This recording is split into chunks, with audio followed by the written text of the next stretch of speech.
as everyone knows, 6ix9ine's possibly facing life in prison, bruh. This video is basically gonna be a reaction of this one video, everything that led to 6ix9ine's possible life sentence, and then I'm gonna just give my honest opinion on 6ix9ine and the whole situation. So might not react to this all, but let's just get right into this, bruh.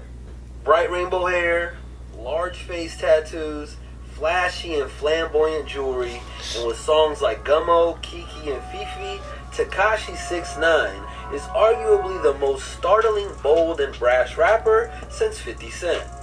But unfortunately, Tekashi's shock value hasn't been strictly music related for entertainment purposes.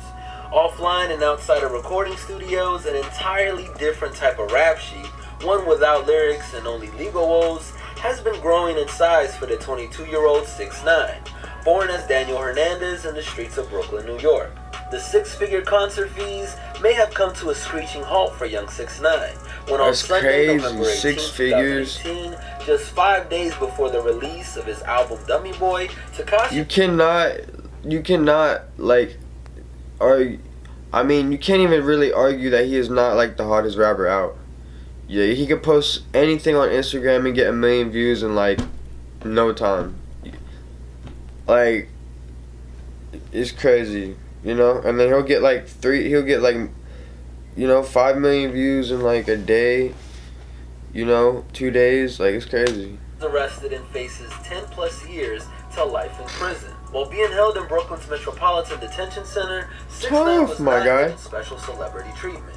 He was put in the general population with inmates that the U.S. Justice Department describes as extremely dangerous, violent, or escape-prone. Along with the other former crew members, including Kafano, Treyway, Shotty, Jordan, Tekashi 6ix9ine is being arrested on racketeering and weapons charges, with allegations that Tekashi and associates were supposedly selling heroin, marijuana, fentanyl, and MDMA in New York.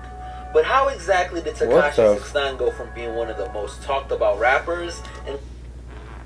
Bro, my guy, fentanyl, my guy?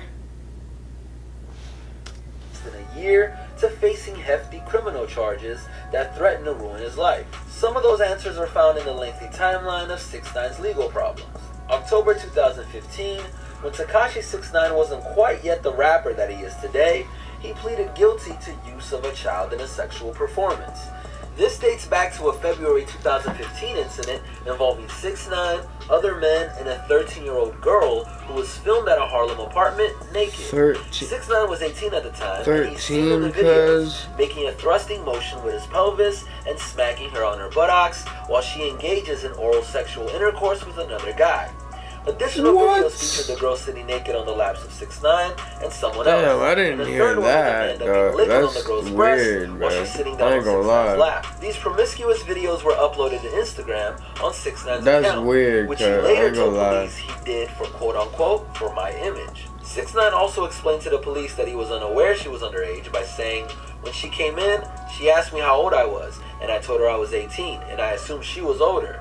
The way she was asking me made me think she was older." During a November 2017 interview with DJ Academics, Tekashi addressed the underage girl videos by saying, "I'm not touching the girl. I'm not having sexual intercourse with the girl. I'm not doing nothing. She's just nude in some type of way. I didn't rape nobody, bro. The girl wasn't even raped. I didn't have no sexual contact with the girl, but I was in the video." Tekashi's sentencing was postponed at first for 2 years, in conjunction with his plea deal that would become more like 3 years due to 6ix9ine's request for additional time to conclude his GED requirements included in his plea deal. I'm not to say about that. That's tough. 6ix9ine was also required by law to perform 300 hours of community service, avoid reposting or posting sexually explicit or violent images that contain children or women to social media, write a letter of apology to the underage girl and her family, and not commit any type of crime for the next 2 years. District attorneys have argued that 6ix9ine has been in violation of not writing the letter and committing additional crimes. January 2018 was not only the beginning of the year where Tekashi 6ix9ine followed up his Gummo and Kuda success with his first full mixtape Day 69, but it also became a time when his legal timeline became overpopulated with continual incidences that kept him on the wrong side of the law. 6ix9ine. In fact, On January 6, 2018, 6ix9ine was caught up in an alleged conflict with a 16-year-old boy named Santiago Albaran at the Galleria Mall in Houston, Texas. The police report stated that the young man attempted to get some video of 6ix9ine. Then the rapper responded by clutching him by the neck and allegedly causing small scratches of marks and pain. With the assistance of his bodyguards, 6ix9ine was said to have further threatened the boy to erase the video, and he complies to the demand. Then, about 6 months later in July, 6ix9ine gets arrested at the JFK airport in Queens. But he made up with him, I'm pretty sure. He's cool with him now. Causing the highly controversial rapper to be charged with a misdemeanor assault. But in October, the alleged victim, Santiago Albaran, apparently had a change of heart and appeared in court to reportedly request that 6ix9ine not be prosecuted. Santiago even posed with 6ix9ine for a photo. Things on the underage sex front got even more real for 6ix9ine on April 19th. A young lady named Martha Gold claimed to have had sexual contact with Tekashi after meeting in March 2017 when she was only 17 years old, and he was 20 at the time. Martha claimed to have Bro, these hoes will do anything for the clout. Where the legal age of consent is 18. Oddly enough, after coming out with his testimony, she planned to not press charges by saying, "I'm not trying to put him in jail or anything, but he has to learn to stay in his lane." 6ix9ine's team has had legal problems popping off too. On April 25th, 6ix9ine's manager Treyway was reportedly investigated in a connection of a pair of shootings on the day of the Adrian Broner fight at the Barclays Center, causing the rapper to be banned from the Brooklyn venue altogether. The other abrasive bullet explosion sparked several hours earlier, right in the streets of Brooklyn. Team Tekashi was also said to have faced investigation for gunfire at a Brooklyn music video set, and all of these incidences involved 6ix9ine's Brooklyn rap rival, Casanova.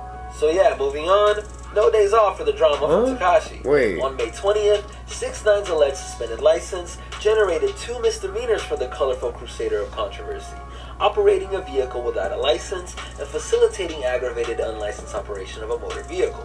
This all was initiated when the rapper was said to have parked illegally in front of a fire hydrant in Brooklyn. Then on May 21st, like literally the next day, Tekashi apparently clashed with a police officer at the 77th precinct in Brooklyn. How bad did it get? Well, how about getting hit up with 4 more misdemeanors? Tekashi allegedly grabbed and squeezed the officer's hand against the cuffs and caused the officer to have said to be swelling and redness to his fingers and to suffer substantial pain and fear of further physical injury. Why haven't I heard about this? 2018 even officially started, 6ix9ine was reportedly investigated for a shooting in New York involving rapper Chief Keef. The media outlet Pitchfork reported on October 22nd that 6ix9ine was actually due in court for 3 entirely separate incidents in the same week. The 2015 sexual misconduct situation, the Houston fan video case, and the violent conflict with a police officer in Brooklyn. On the same day, after avoiding jail time on October 26th for the 2015 sexual misconduct case involving a minor but receiving 4 years probation, gunfire erupted at a post-sentencing dinner in Midtown Manhattan. The 4 bullets from a supposed third party were fueled by an argument between 6ix9ine's entourage and the bodyguard of a record executive. One of 6ix9ine's bodyguards got blasted in the stomach, then rushed to the hospital with life-threatening injuries. What? Even when celebrating freedom, things still seem to get worse for Tekashi's team. On October 29th, the Associated Press reported that 6ix9ine's entourage members Zachary Bunce and Fahim Walter, the bodyguard shot in the incident, were arrested for gang assault connected to the after-party. They weren't allowed entry into the famed restaurant Philippe Chow on the Upper West Side of New York City. Their response was to hit the armed restaurant security with a chair, and the guard shooting Fahim Walter. To intensify the legal dilemmas, on November 7th, one of Tekashi's managers, Kafano Shadi Jordan, reportedly surrendered himself to police due to his participation in connection with the shooting at Tekashi's post-sentencing afterparty. Unfazed by his own ever-growing legal implosion, Tekashi 6ix9ine announced that his debut album, Dummy Boy, was dropping around Thanksgiving time, on the day where most Americans would be sure to be spending money, November 23rd on Black Friday.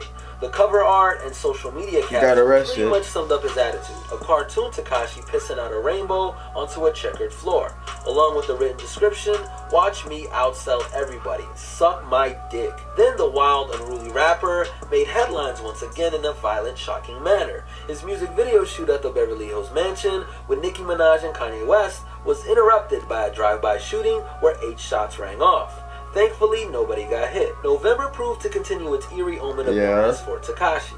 Anthony Jamel Ellison, the man who is alleged to have been involved in robbing and kidnapping 6ix9ine in July, was not only arrested on the 14th of November, but was also a former member of Tekashi's management team. Now, the criminality was truly coming full circle, leading right back to 6ix9ine from an internal source. Anthony Jamel Ellison was detained on November 6th on a federal warrant and indicted. I'm gonna end it right there, bro. Let me know what you guys think about the whole 6ix9ine thing. Let me know what you guys think about 6ix9ine. I think the whole situation is fucked up, and you know, I mean, I'm hoping he gets out. I'm hoping he didn't do it. He's gonna be in there for like another 10 months or whatever. He's facing some serious right now, so I just hope he gets out, honestly, because I mean, with his music, bruh. I ain't gonna lie. I mess with his music heavy. I ain't gonna lie. I mean, his music go in. His music is really good, bruh. I mean, you can't lie. I mean, he's yeah. But I think the whole situation is fucked up. I hope he gets out. Free 6ix9ine. Let me know what you guys think about it in the comments below. Yeah, but that's pretty much it. Until next video, make sure you hit that thumbs up, subscribe if you're new, and all of that. You guys already know. But until next video, I'm out. Yeet. Don't cry. Don't go.